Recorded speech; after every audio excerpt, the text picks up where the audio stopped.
Joanne Rowling took the English school story and then she took the witch fantasy book and she did a mashup. And that was what was so surprising and exciting about the first of these books, which came out when I was teaching middle school. No one's ever done that before to this degree, so that was really fun.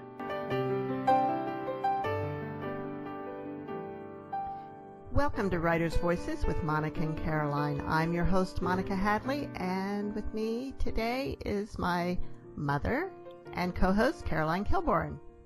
Hello, everyone. Pardon me for my funny voice, but that's what happens when you have a lot of something in the air. Ah, yes. Pollen. It pollen. is allergy season here in Iowa. No doubt about boy, that. Is it ever. But aren't the trees, the flowering trees, just so beautiful? Oh, the red buds are unbelievable. The red buds, the flowering pears, the ornamental pears, the magnolias. Everything. The crab apples are coming on. The actual apple trees are in bloom. Yeah. Spring has finally arrived. Spring has sprung, yes. As they say. So, what are we going to spring on our listeners today, Mom? Well, today we're going to spring on something that's going to be very interesting. And the name of it is Grievous. It's by H.S. Cross, and she is the author of Wilberforce, if our listeners are familiar with that. She was born in Grosse Pointe, Michigan, and educated at Harvard, and has taught at Friends Seminary in New York City, among other schools. Her debut novel, Wilberforce, was published in 2015, and this one is connected with that, and we'll find out how that goes. This is an interesting book, very interesting book. Welcome to Writers' Voices, and may I call you Heather? Absolutely. Okay. Hi. So Heather, let's start with a little bit more about your background and how you became a novelist. Well, I grew up actually as a child actor, so from the age of 5, there was a children's theater in my town, so I just did a ton of theater and loved it, and always was going to go into the theater. And in college, I started directing and then writing also for the theater, and kind of gradually drifted away from that and began doing more fiction writing and sort of drifted into novel writing from there. And I also was a full-time classroom teacher for quite a while. So it's sort of a slow road to novel writing.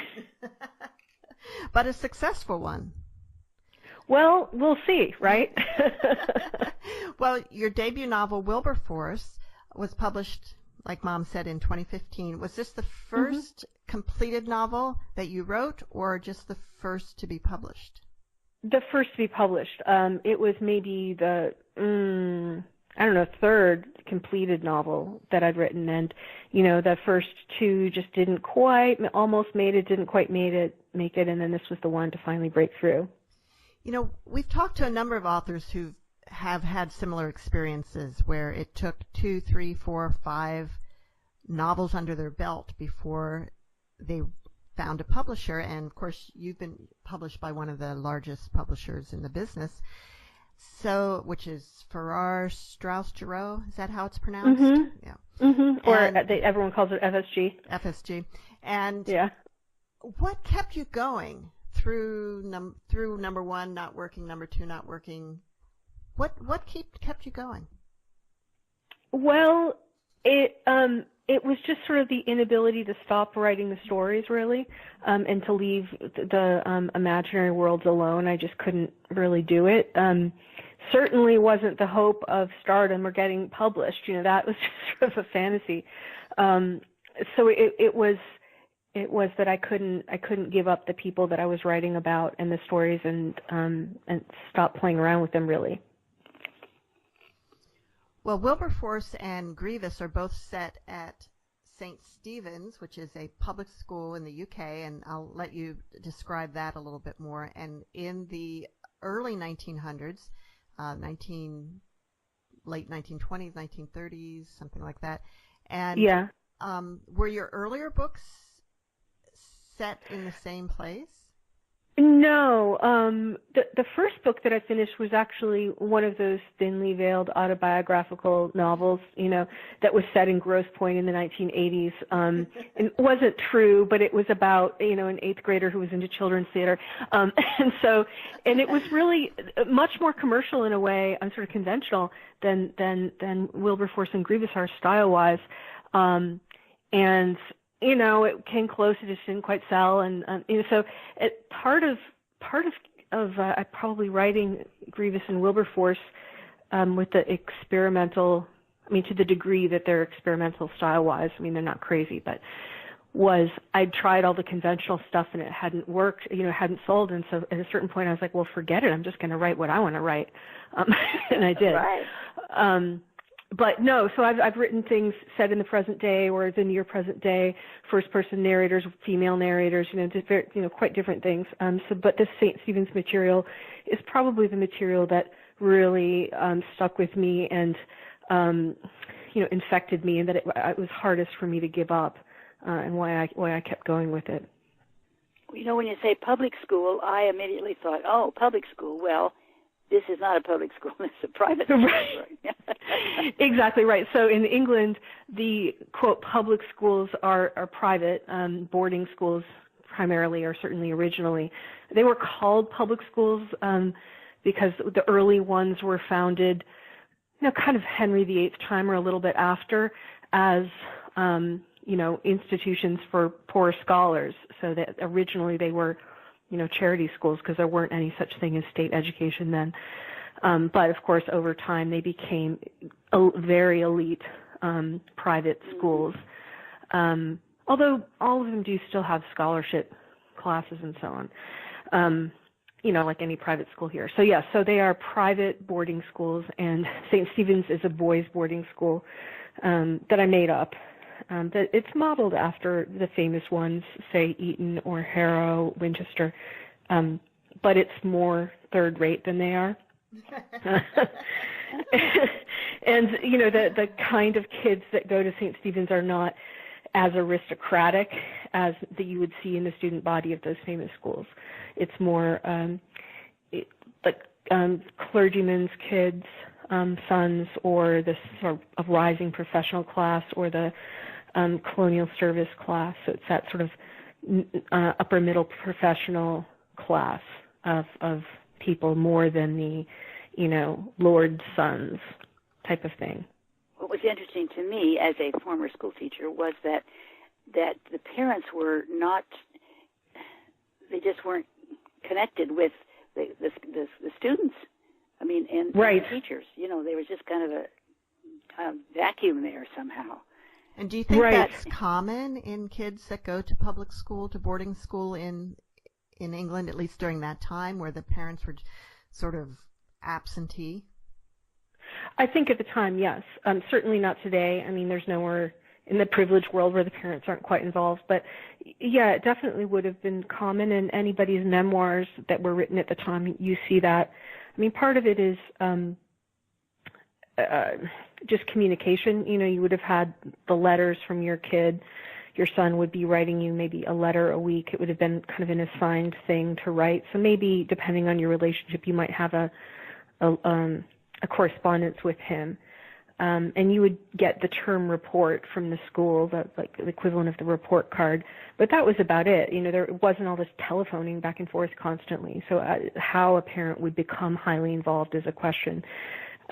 Especially, some schools were maybe in the home counties. I purposely set this one in a very remote area where there isn't a half-term break. Parents are not going up there to visit. It's just too far away. And I did that on purpose just to sort of keep the parents out of the picture. But if you went to a school that was nearer where your parents lived, they might come take you out on the weekend, or occasionally, or you might go home at the half-term break or something. But also a lot of these parents were, some of these parents, and the same with the kids at St. Stephen's, they are in the colonies somewhere. They're in the colonial service. They're abroad.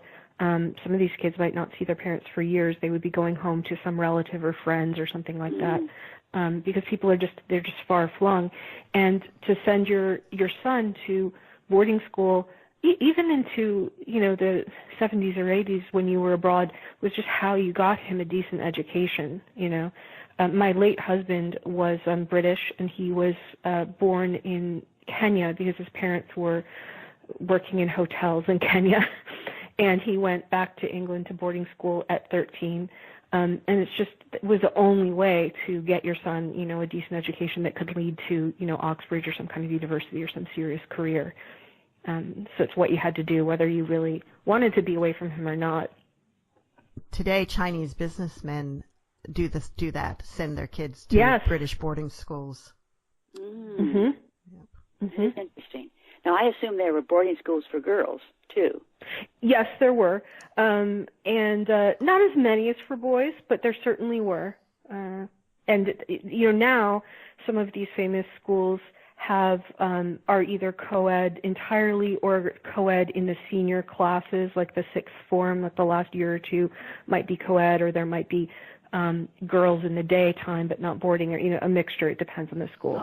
But there also are girls' schools too, like Cheltenham Ladies College is a famous girls' public school, or St. Paul's Girls' School. There are a few, but many more for boys, because historically the boys, there was a reason to educate the boys more than the girls. Do you have any plans to write a book about the girls' boarding schools, or? No, I don't. It's funny. They somehow really don't interest me. There are, in the canon of the school story, like Angela Brazel famously wrote a whole bunch of, a whole series of very popular novels for kids of girls' boarding schools, the jolly hockey sticks kind of story. That's where that phrase came from. But there's just something about the male world that intrigues me in a way that the all-female world doesn't. And that's just the way my brain works. It's nothing intrinsically more or less interesting.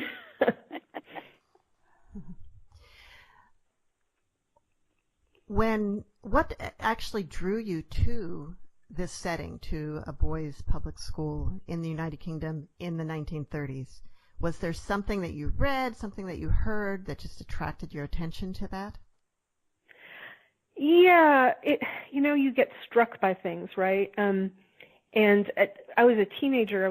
I guess I was in 11th grade. I was 16, and I happened upon a BBC dramatization of Rudyard Kipling's Stocky and Company, which is a collection of short stories that he wrote that are sort of loosely based on his school days, although it's fiction. And in the 80s, the BBC dramatized this, and it was on cable when I was a teenager, and I happened upon it. And I was just absolutely attracted to it in every way, and I didn't even really understand it. And I found the book in the library and read it, and even as school literature, it's quite obscure. Kipling is an amazing writer. It's very underwritten. I hardly understood it. I didn't know what was prep, what are houses, and there wasn't any, Harry Potter or those novels to give me any perspective, and you couldn't look things up on the internet. There was no internet. So it took me a very long time to even start to understand it, but for some reason the atmosphere of it was completely intoxicating to me. And so through that, or gradually after that, I read other school stories because the characters in that are mocking certain school stories, and I looked those up and read those too, and so on and so forth. And friends introduce you to other friends. So it was this sort of very irrational obsession for a very girly 16-year-old American sort of sheltered Midwestern girl to have, and it was peculiar, and I knew it was peculiar, but I just couldn't really. You can't exactly argue with what grips you. And, of course, the characters in Grievous are familiar with Stocky and Company as well. They sure are. They're very obsessed with it. So I'm guessing that you have read that book multiple times. Yes. Less so recently, but back in the day, yeah. And, interestingly, I've met quite a few women, most of them are British or Australian women, who also were really into Stalking Company when they were teenagers, even though there's just no women in it. It's just a completely male book. And I just find it interesting that there are other women out there that have a similar fixation to me, and none of us can understand it. So I just looked it up on Wikipedia, and there's a quote in here. It says, Teddy Roosevelt disdained the novel, calling it a story which ought never to have been written, for there is hardly a single form of meanness which it does not seem to extol, or of school mismanagement which it does not seem to applaud. That's a great quote. And, he's not alone. All of the kind of major writers and reviewers of the time, who was it? Somebody, I can't remember who, called Stalky, there's three main characters in their schoolboys, Stalky, Beetle, who's a kind of Kipling representative, and this other, their friend Mick Turk, they're a little threesome. Someone called them, fiends in human likeness. I mean, these adults hated the book, but kids loved it. Maybe a little bit like kids love Roald Dahl, that has all this kind of horrible stuff going on in it, and kids just love it. What it did was it went against this mold of the noble, public school forming the character of the Christian gentleman. It was more subversive than that, and people had an issue with it. Mm-hmm. Now, Grievous is similar in a sense. Mm-hmm. There's also a lot of bad behavior in there, both on the adults' parts and the kids. One thing I'm wondering about is there's a lot of references in Grievous to Wilberforce. Yes. To what happened in Wilberforce. How important do you think it is, or how useful is it for people to read Wilberforce first? I think it's not necessary, because, any school is going to have these references to the past, and a lot of the characters in this book don't even know what happened in Wilberforce. And that's part of the fun, is that they don't know. There's disagreements about what happened. It's sort of a mystery. And I mean, originally I imagined the material in Grievous first. And it just happened that the novel of Wilberforce got finished and published before Grievous did. But I'd imagined these events, and then I kind of went back in my imagination to try to figure out what it was they might have been referring to, and that's how I kind of came upon the material in Wilberforce.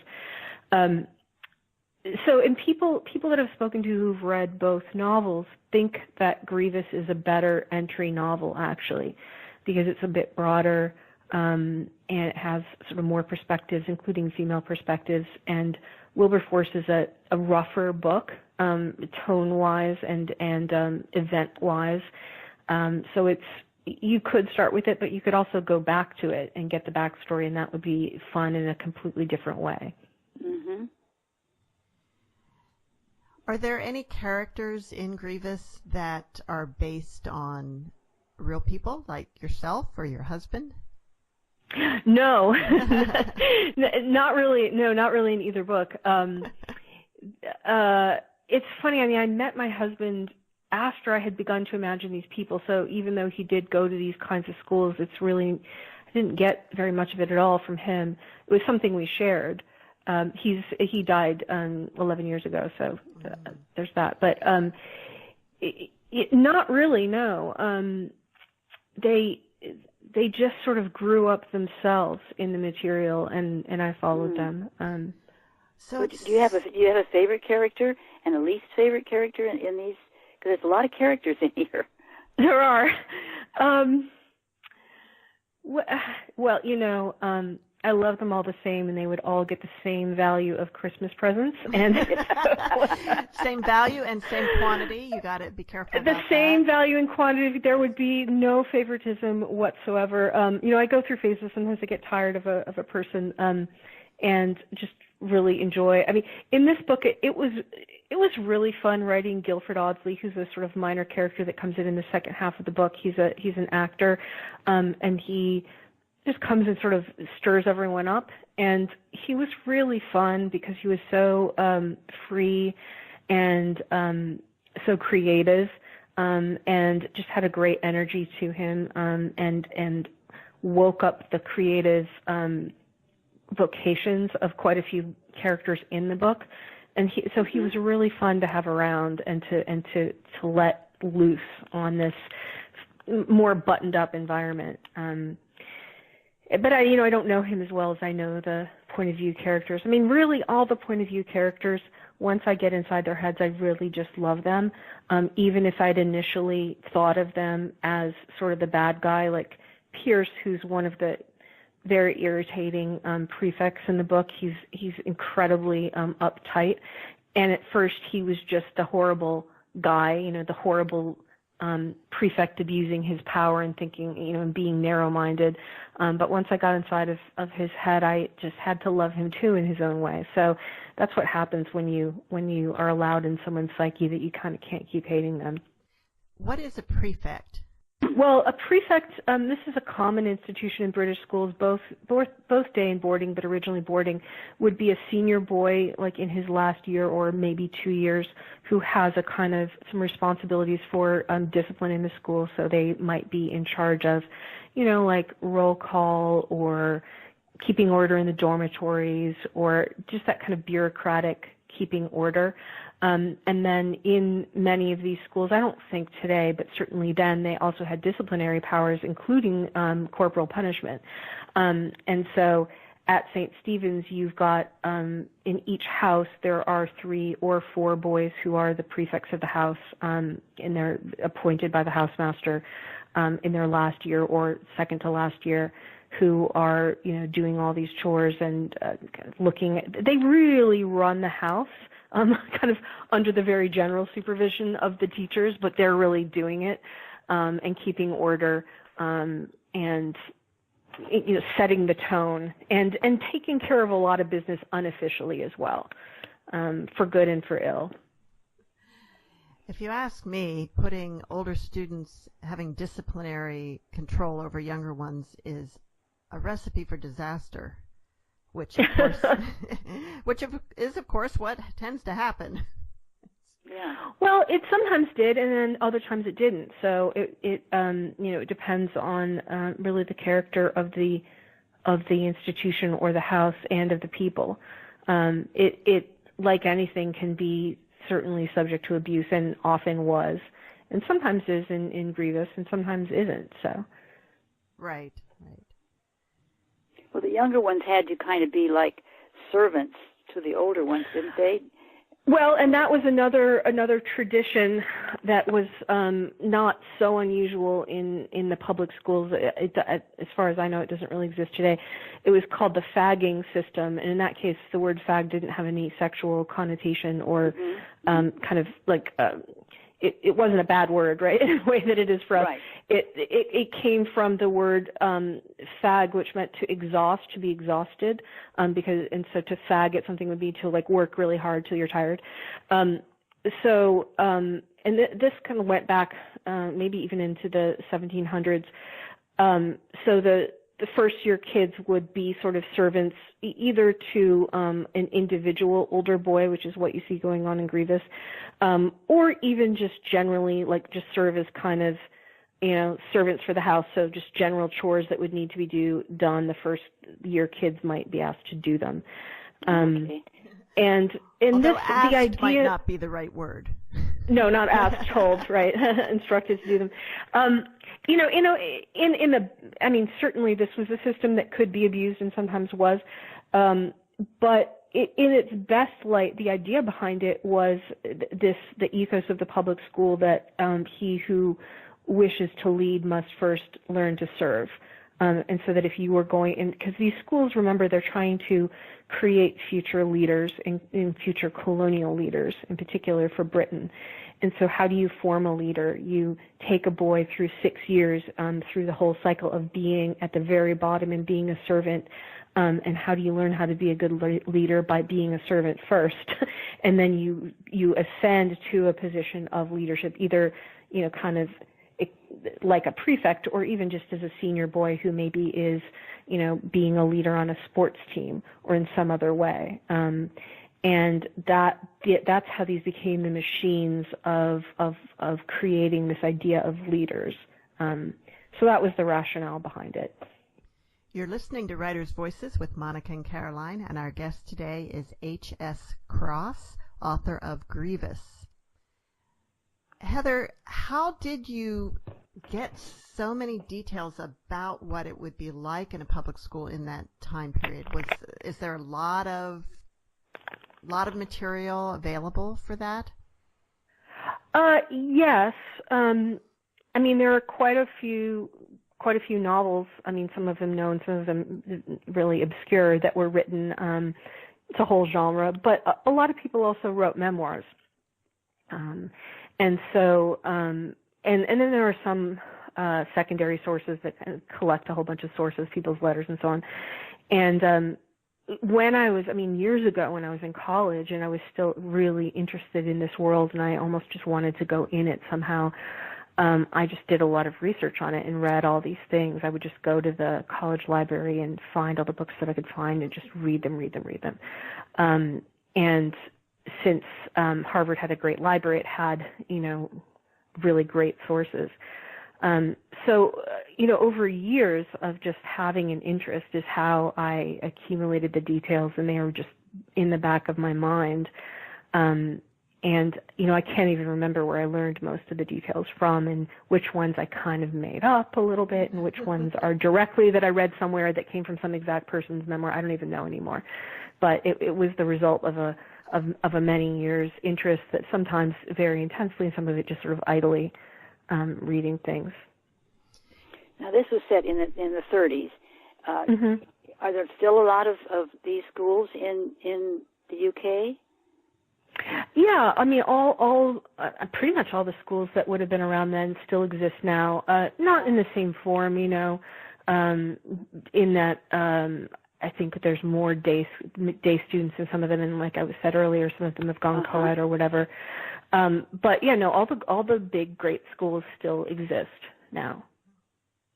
How about in the United States? Are there many boarding schools in the United States? Well, there are. It seems I'm not a big expert on it. When I was growing up in the Midwest, I only knew of one, and my idea of boarding school was where you got shipped off if you were terrible. That's what I understood boarding school to be. But then when I moved to New York on the East Coast, there's a ton of boarding schools. The big boarding schools like Exeter, Andover, Kent, St. Paul's, Groton. All the kind of, for the United States, historical preppy boarding schools that seem to be on the East Coast. So people on the East Coast do go to boarding school a lot more. And I'm just not that very familiar with what goes on in, the rest of the country, just because I haven't been to those schools. And I don't happen to know students who have gone to them because it tends to get kind of localized on the East Coast. But there very may well be things, and I'm just ignorant about it. Heather, it sounds like you have worked on these books and this storyline for quite a long time. How yes. long exactly? When did you actually start writing this story? Well, it depends on what one means by writing, but I began to imagine characters that became part of the book when I was 17 and tried to write things, and it really wasn't any good. And, between then and now, played with them and tried writing different things different ways, and stories went this way and went that way, ripped it all up, started again, took it in a different direction, ignored that, or made that whole bunch of stuff a backstory, et cetera, et cetera. So it's been on and off since then. Well, of course, I've been writing other things, but it's been there. Grievous itself, what we're reading today, I started in 2015, right when Wilberforce was being published. And it was based on some, events and parts of the story that I knew already. Like I knew what happened and the people and what the deal was. But the writing that I had about it, I couldn't stand it. I didn't like the way it was written. I didn't like it. So I just tore it all up and started again with the same events and just told the story again in the way that it's now told.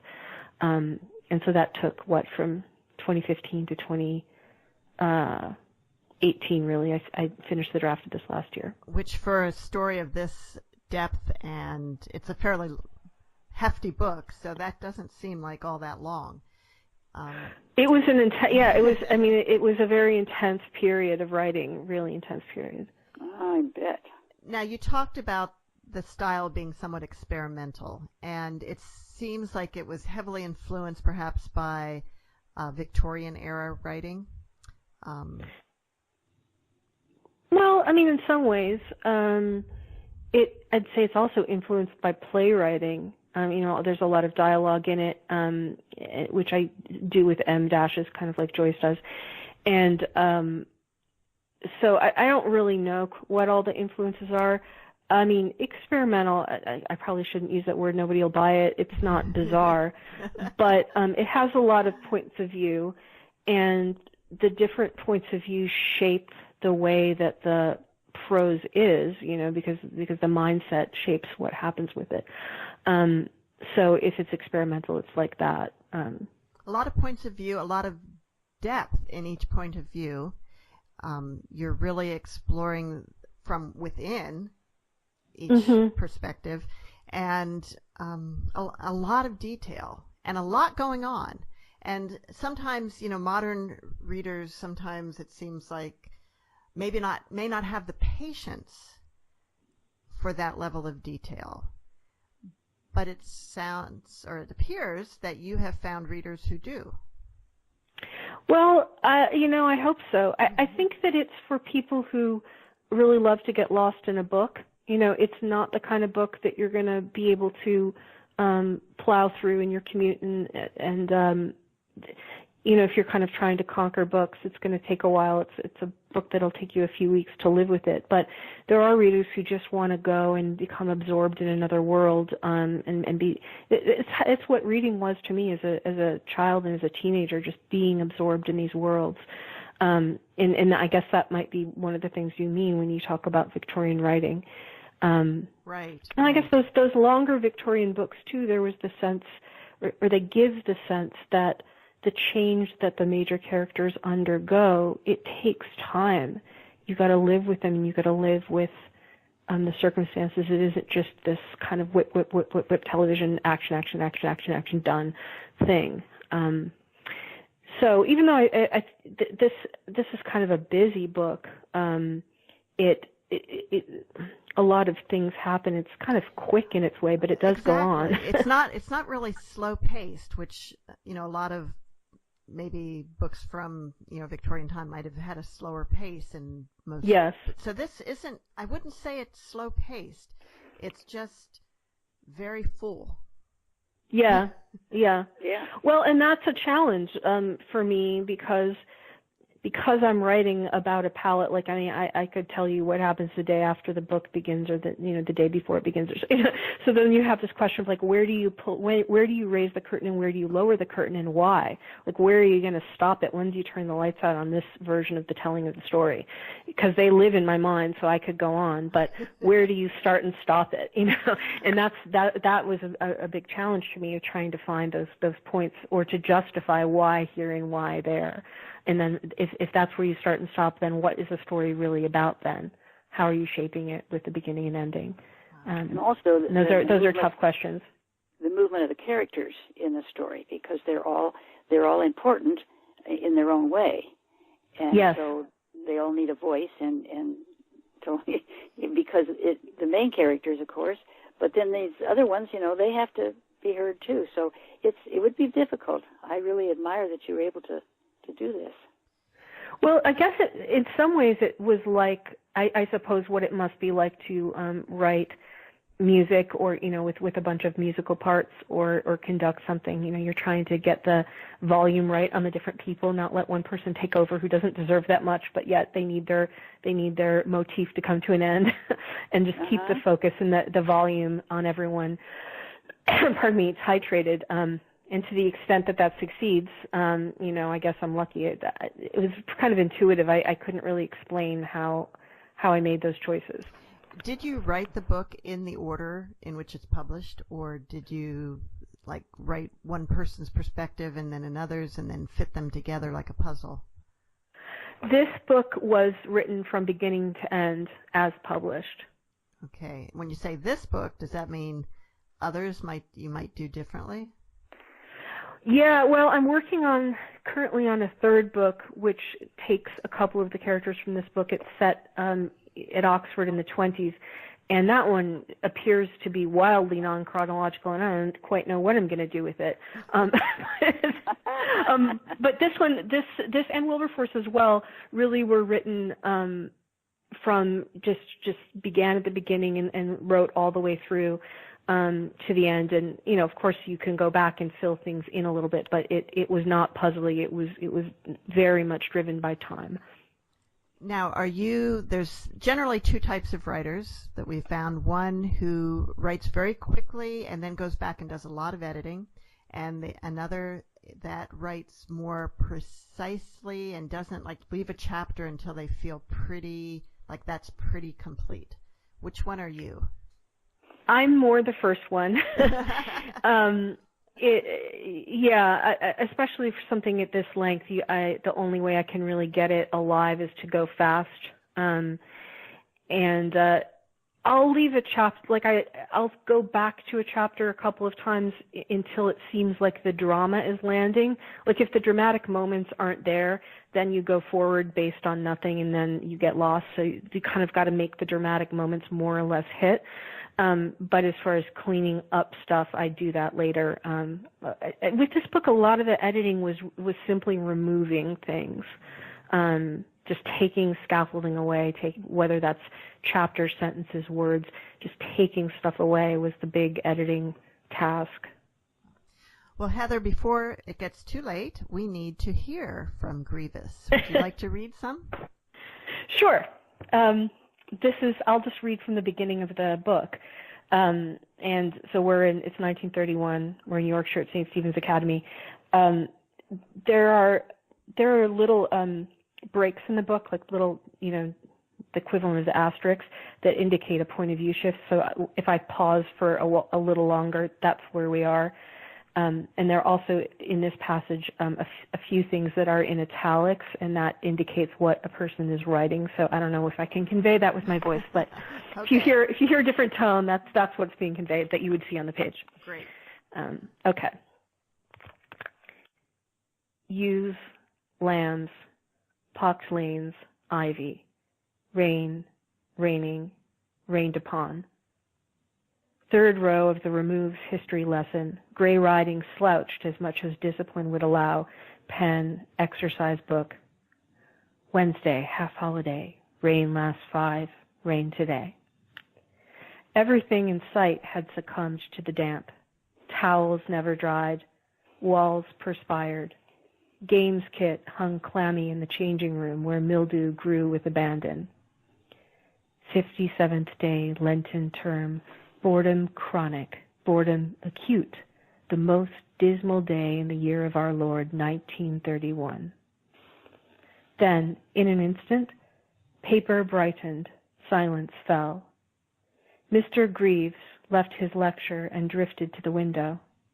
Gray lifted his pen. Could everyone feel it? Even the back of his throat had a taste, like what you smelled when spring came to wake up the ground and banish winter in a night. Gray wiped his spectacles. The rain had stopped, leaving only drips from the gutter. The remove saw it too, and when the bell rang, they cheered. Gray screwed the cap onto his pen, but the ink had run, pooling on the page and then smearing when he closed the book on the mess.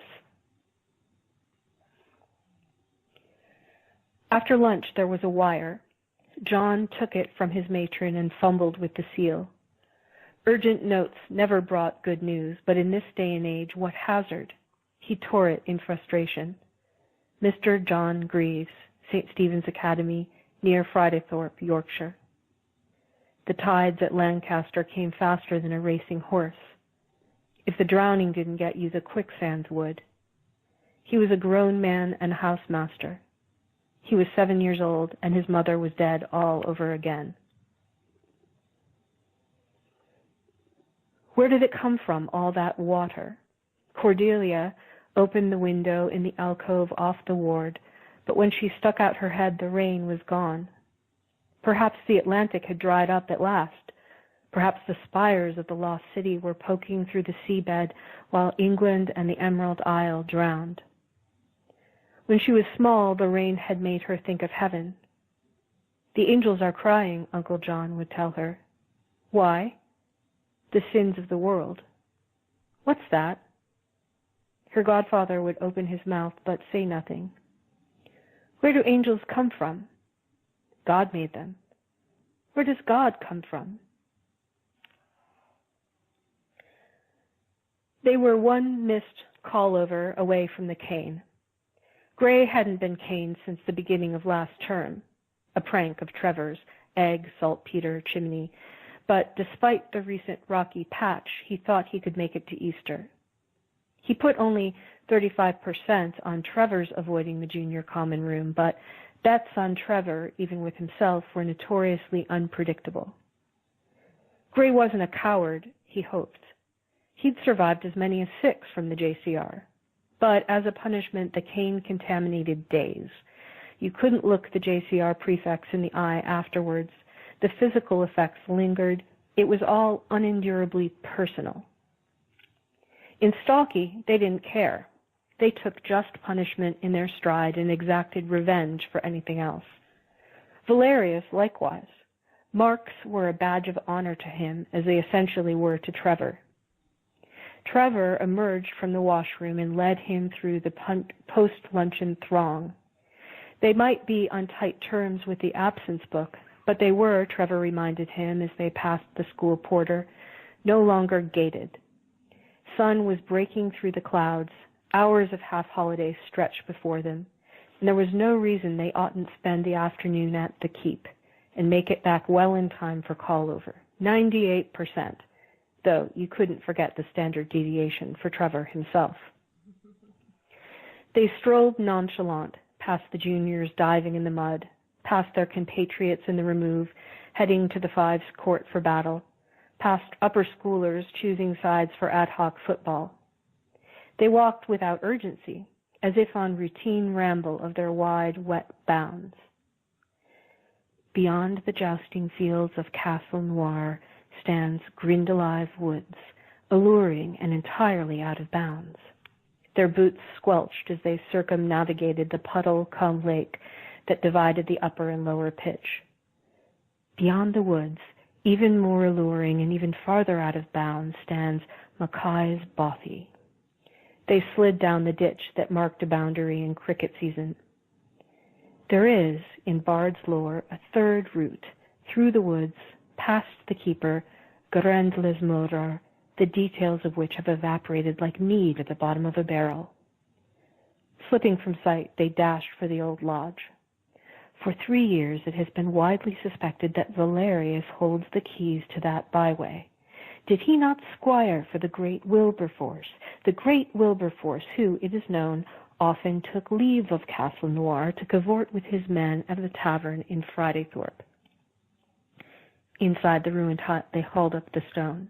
None of the men told how they were able to disappear from castle grounds, crawled down the chute, and then return, listing hours after the watch, wriggled through mildewed, pitch-black. If none of Wilberforce's men had told, who else could know but Valerius? Of course, the knights of Castle Noir find it difficult to imagine that young Valerius could hold the keys to such a fortress, but even as they resent the possibility, they hope for it. If secrets are not passed on, they pass away into dead knowledge. The ground sloped up, and they emerged into the woods, into air, light, and freedom. Their confinement at the academy, some from rain, some from gating, had lasted 3 weeks, and now as Trevor led them up the path, Gray saw that the streams had colonized the woods, presenting muddy ravines and newly fallen branches. He half expected to find the keep washed away, but as he and Trevor arrived at the wall above the barn, there it stood, stalwart and loyal. On the heels of his relief, fear flashed, like being told his name was on the notice board. What if the barn actually were to wash away or collapse? Inside the hollow wall, beyond the ledge that sheltered their books and cigarettes, beyond sight of anyone who looked without knowing what to look for, there in the heart of the barn, if such a place could have a pumping organ or seat of feeling, there, though he hadn't touched it or looked at it in years, though most of the time he let himself forget it was there, in the smoldering ashes or the rain-soaked splinters, however it happened, there someone would find it. That's the end. Thank you. That's the beginning. Yes, That's the beginning. Thank you for listening. Yeah, that's the end of the first chapter. So gating is some sort of punishment, right? It would be like being grounded, being confined to within the school gates. Okay. And tell us a little bit more about Valerius. Well, Valerius is a kind of knight-like character that Gray has invented that he writes about, who is the thinly veiled version of himself, except for that Valerius has all the courage that he doesn't have. So he's thinking, he's taking his regular life at the school and just masking it in this sort of medieval saga. It's sort of like Gawain and the Green Knight, or the kind of books that I read his age, the Lloyd Alexander Chronicles of Prydain or Lord of the Rings, like that kind of atmosphere. So he's imitating what he's read and, making his life be like that, which is what one does at that age. And it's kind of the play within the play. Yeah, it's a story within a story. It's a story that he's writing the whole time. And at this point, the little snippets that we hear, they're very kind of funny. I mean, they're just sort of ridiculous, his writing. And later it gets a little better. And it does turn into a stage form later in the plays, in the book as well. And is there a connection between Wilberforce and Valerius?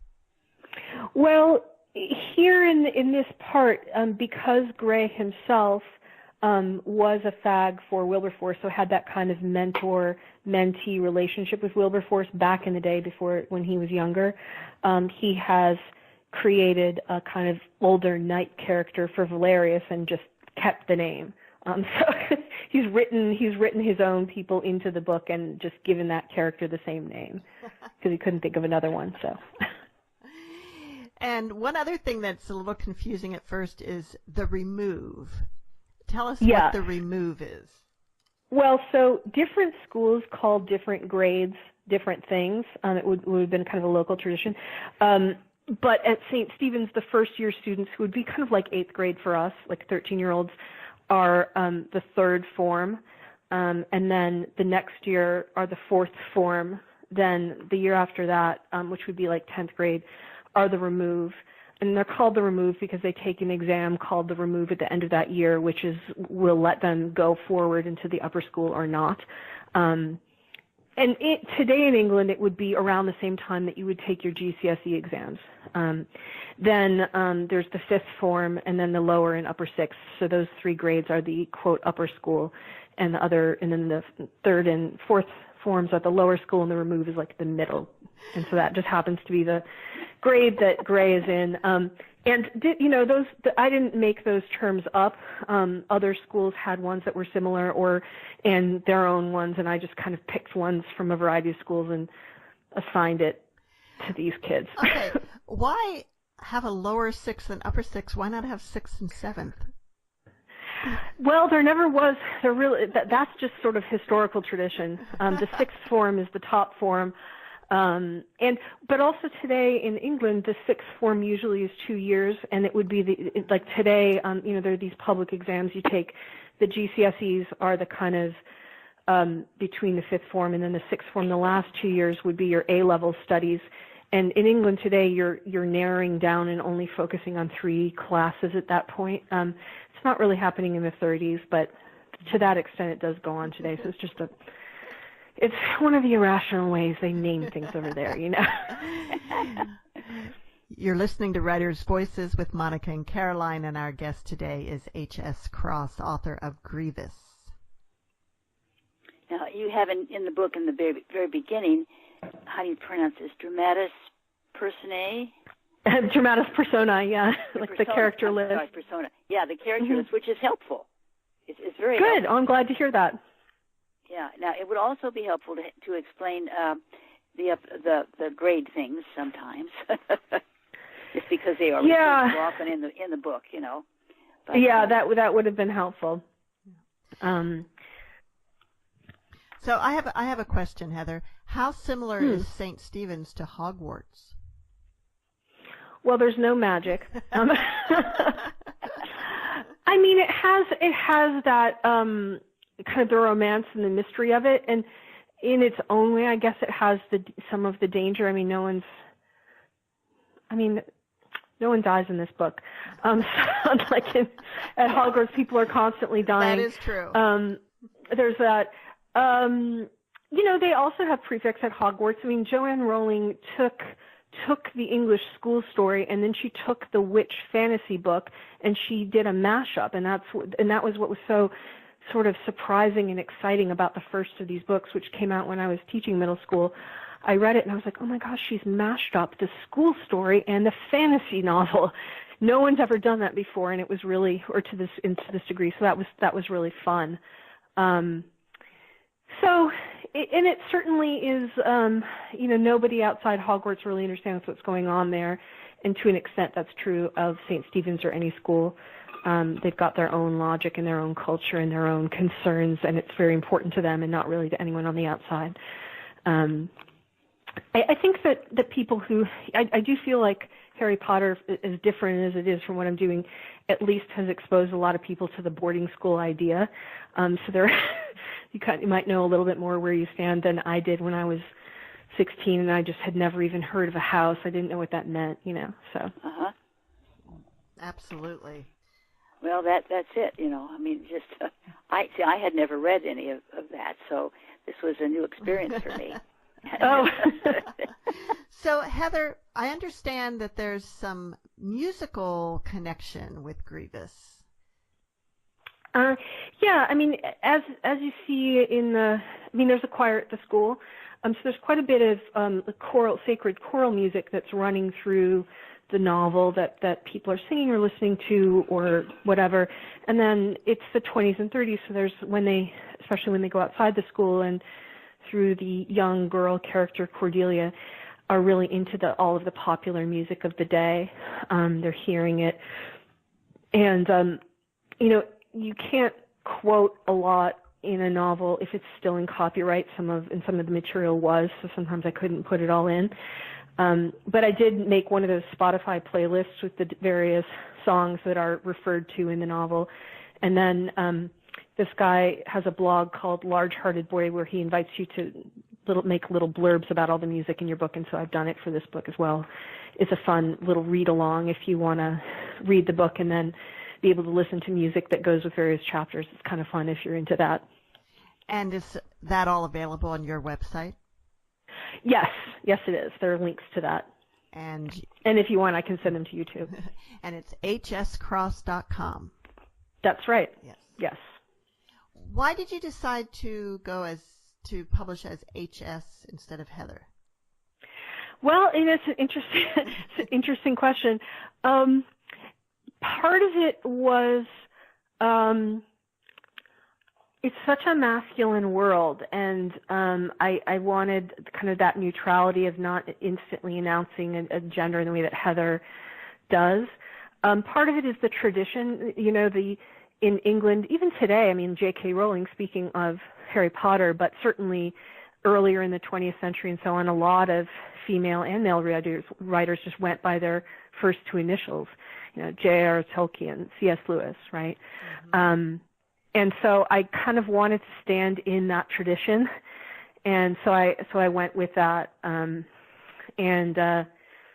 it seemed more native to the world that I was writing to do that.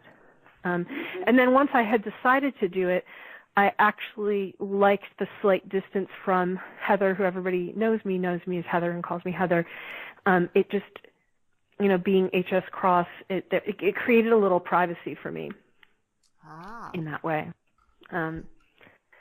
to, not have everyone that, Yeah, I don't know if this is related, but when I was a kid, I was on a television program in Michigan for 2.5 years in middle school. It was a weekly TV show called Kids World Magazine. And it was like a children's news program in Detroit, and I was an anchor on it. And so locally, it was kind of like being a little famous. I mean, in the really rinky-dink way of Detroit in the 80s, right? And occasionally it would happen. And I mean, I was like a child actor, so I just, who wouldn't want to be famous? And of course I did. But then occasionally, I remember one time I was buying shoes somewhere, and some girls came up and they were like, "Oh, Heather," because they knew me from the show, and I didn't know them, and I found it wildly alienating, and not fun at all, actually. And so I don't know whether that's related at all to that desire to just have a slight distance there. It makes sense. It makes sense. We only have a few minutes left. Tell us about your path to publication. So you sort of hit you got the golden ring, the major publishing house contract. How did that happen for you? It was my third trying to get an agent. Maybe 10 years before that, and this was with that book that I was describing that was set in Grosse Pointe, I had a young adult agent who tried to sell that book, and it didn't work out. And then that just all died. And then I wrote something else and tried to get an agent for it, and almost did and didn't quite. And then I went and wrote Wilberforce and was able to get an agent for that, and she sold it pretty quickly in about 6 weeks, and it was a 2-book deal, and so these 2 books went with it. But I mean, that was decades in the making. So you were a long-term overnight success.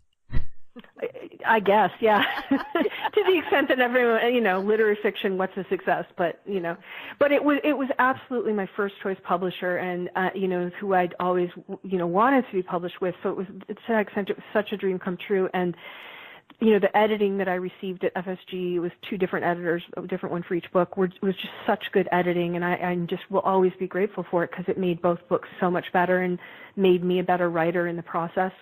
And I'm not sure whether that kind of really great editing happens everywhere these days. I don't know. Do you have any preliminary editing, like friends or a writers group or people? Yes. Yes.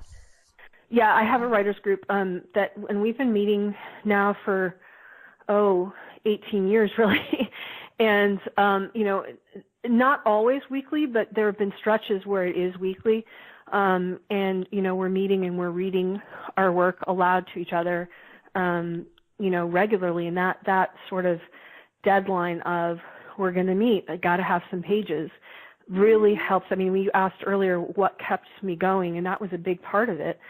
Was having an audience to turn up for every week with something to read to, and who also, they really believed in it, in the projects. They were great and are great. Good idea. And are your other group members published authors as well? A lot of them are actually writing for playwrights. So they were produced playwrights. And there some of them are writing or trying to write for television now. One of them is doing memoir now. So none of the other ones were fiction writers. But we did share this theater background. And it was nice actually having different genres because it wasn't so much a competitive feeling, and you could really cross-pollinate each other in a way, because I found the playwriting very stimulating to me. Do you think you'll ever go without being competitive? Do you think you'll ever go back to playwriting? I don't know. Probably not. Okay. So we will end there because we're out of time. But thank you so much for being with us. And Mom, thank you. Thank you so much for giving me the time. It's lovely to talk to you. And Mom, do you have some closing words? Well, this is kind of for the. I don't want to be a spoiler, but this is kind of for Greaves, the end of the book. But Will Rogers, who was, of course, a philosopher, said, "Don't let yesterday take up too much of today." Ah, such a great quote. Mm-hmm. Well, thank you, and see you all next week on Writers' Voices. Bye now. Bye. Thank you so much.